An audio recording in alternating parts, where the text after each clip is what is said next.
Oh, hi Mancavians. This is Bob from the Bob's N-Scale Man Cave, and today we are going to be talking about putting in a turntable and a roundhouse into your layout. So, in this episode, we're putting down foam and we're setting up where the turntable is going to go and where the roundhouse will go. Let's take a look at how you get to this point next. So I started off building my tabletop, and I was thinking I was just going to put this down into the wood and put my turntable in there. So I'd use the template and I'd cut it all out. And then I realized my roundhouse has pits, and that's going to raise up the roundhouse floor about a quarter of an inch. So I said, well, I didn't want to cut this out and gouge it all out, so I'm going to raise up this top and put a ½ inch piece of pink insulation foam on it. And that's what I did. But when I put my tabletop in, you got to make sure you measure exactly where it's going to go. Make sure you have it nice and level both ways, because this pit needs to be as level as possible, or the turntable may not spin freely.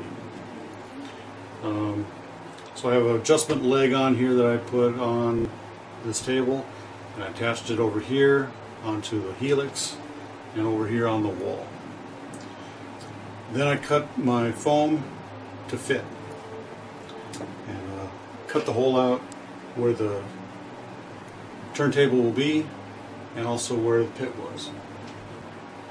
And as you can probably see down here, I've got an outline where that pit is going to be, so I don't put glue on the inside of here. I want glue on the outside over there. So once you got your foam cut, make sure that it fits.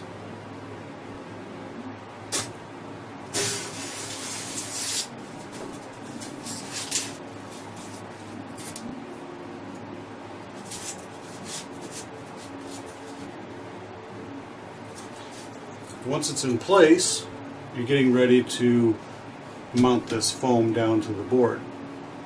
Now you can use liquid nails for projects or other adhesive that is foam compatible with wood. Projects is a good one because it's a multi-purpose product. So let's take a look at how to set up where your pit is going to go in relationship to your roundhouse, because that is an important step. You got to know where it's all going to fit, otherwise you're going to be wasting your time. You have to start all over again. So what you need to do is put your turntable in position based on the template that was in here. The optical sensor is right here. I've got to have this piece in the middle so it was a little bit easier to see where the no track area would be. So when I was planning this whole thing out, I wanted to make sure that I didn't have this no track area in a place where I wanted track and needed to have it powered. So I lined it up down here toward the bottom, away from the roundhouse, and I lined it up and made it fit and placed it inside the foam. Now you may have to make some notches in the outside of the foam to have all those sides flush down in this each side. Once that's down, you can start positioning where you're going to have your roundhouse at. Now what you need is some sort of spacer, like this. This is actually just a stick of wood that I used on my trestle build, and they must be 1 15/16 of an inch long, exactly. Otherwise your roundhouse is going to be too far away from the side where it needs to be at the right angles to make a straight line shot into the roundhouse and the turntable. So what I did is I cut 4 of them. And I've got an 18 bay turntable here, and you may have smaller ones, and work it as you go. But I used 4 of them so I could have one here, one here, one here, every quadrant. And so kind of place it up against the edge of the turntable, then take your roundhouse piece and place it in the center of where the track would be, and start working your way all the way around to get to the other side. And then place them as you go all the way around until you have your roundhouse built all the way around.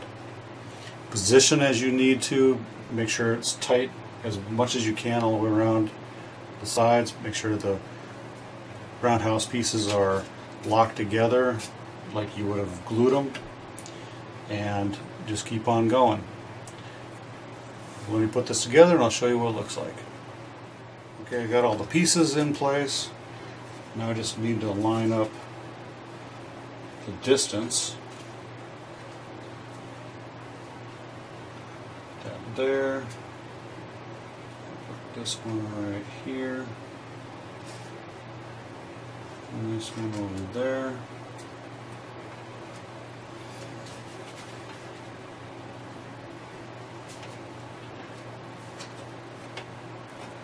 I'll pull them all together.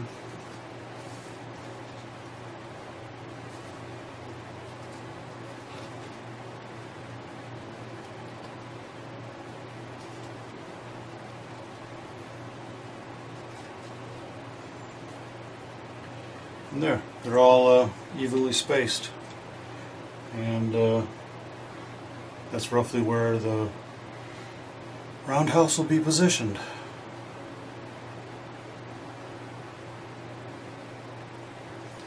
I'll have the no track right here will go into this first bay right here, and the rest of them will be powered.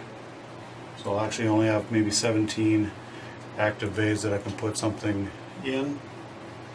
I can kind of slide something in there if I want to, but that's what it looks like.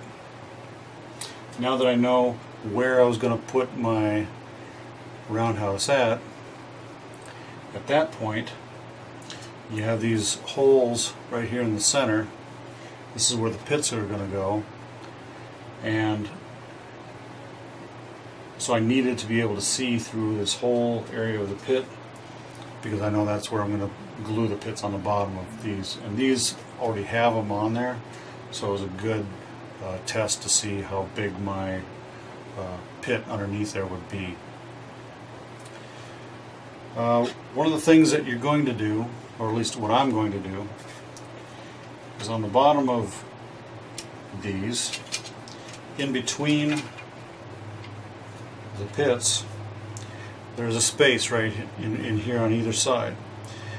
The piece of foam that I have cut out of here, I'm going to cut little sections and kind of paste in here as spacers, and that'll keep the whole turntable roundhouse nice and level. So when some weight gets put in here, it's not sagging down in here like this does right now.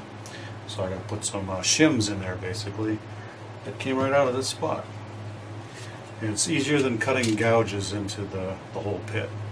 So I'll just slide them underneath there and glue them to the bottom of the roundhouse bays. Now there's other ways to do a distance measurement between your turntable and your roundhouse section, and that's by using a piece of track.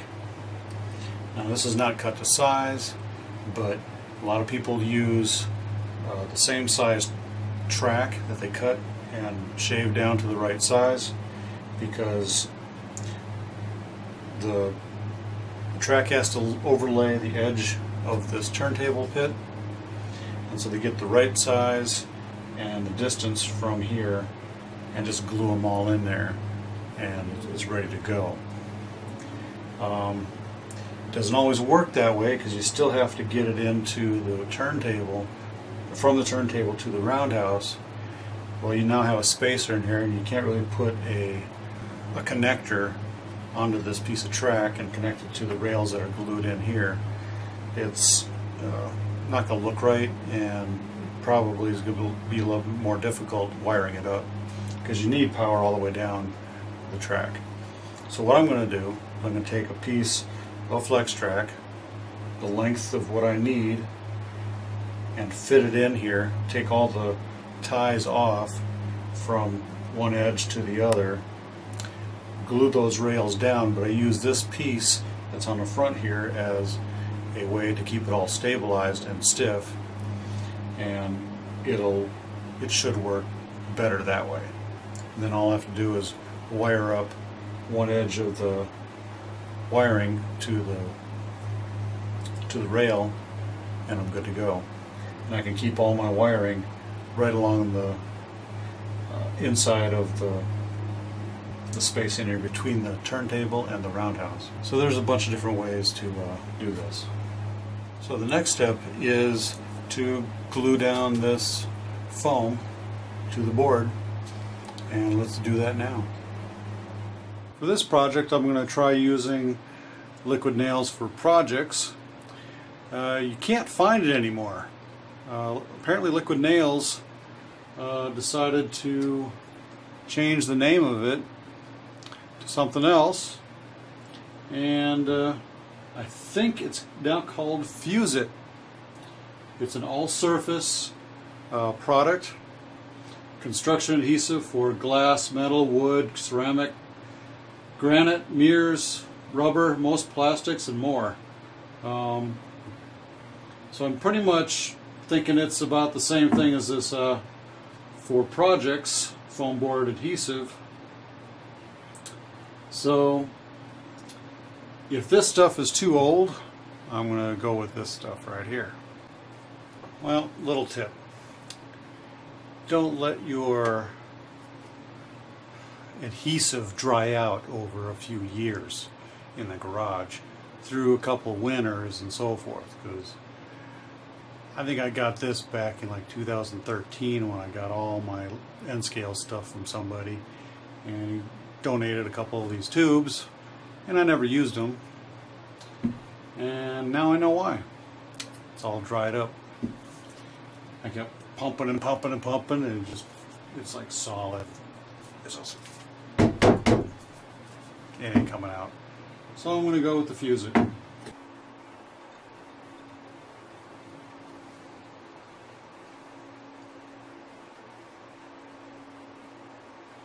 just going to lay the foam down on top.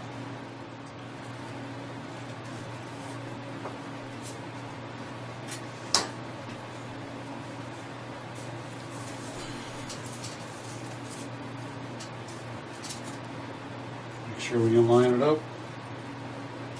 Line it up right where it's going to go.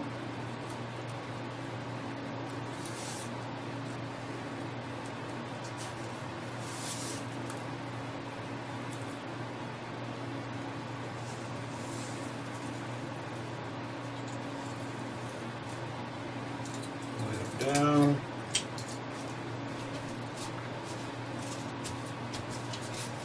Make sure it's all lined up.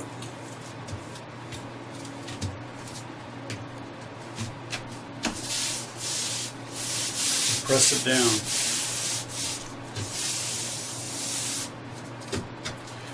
What you really want pressed down specifically is right around this pit for the turntable and the roundhouse. That has to be all the way down and flat and adhered to the board. Put some weights on it. I'm using some 2x4s.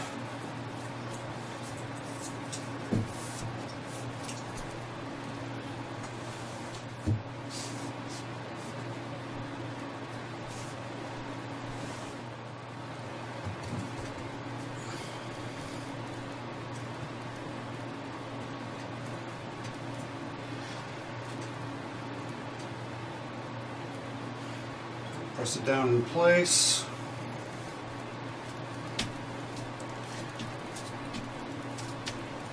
And you may want to put some clamps down if you have to.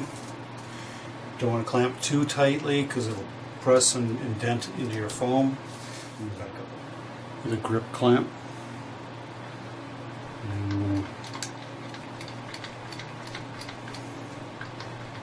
squeeze that down because right in this area I'm going to have some track coming through. I don't want a warped piece of foam underneath where I have to sand it down or something like that to make it flat. Okay, now I just need to let this dry for maybe a day, maybe less. It should set up pretty good in a couple hours, so you can probably start working with it from then on. So I got more to do, so let's do the next step. Well, there you go, Mancavians. This has been how to install a turntable and roundhouse in N-scale using the Walthers turntable and roundhouse kits. As you can see, I'm currently gluing in my foam, and it's drying right now, so I'm going to let it rest and then move on to the next step, which will be probably doing some modeling with the roundhouse, doing some painting and gluing of the floor, and getting everything worked out where I'm going to attach electrical and track and so forth and build this turntable and roundhouse. Hopefully it works out. So if you like what you saw here today, click up there and subscribe, or click down there somewhere for in the comments section to like my Facebook page, my Google Plus page, follow me on Twitter, and check out my Instagram as well. So till next time, Mancavians, happy model railroading. Stay off the tracks. Bye.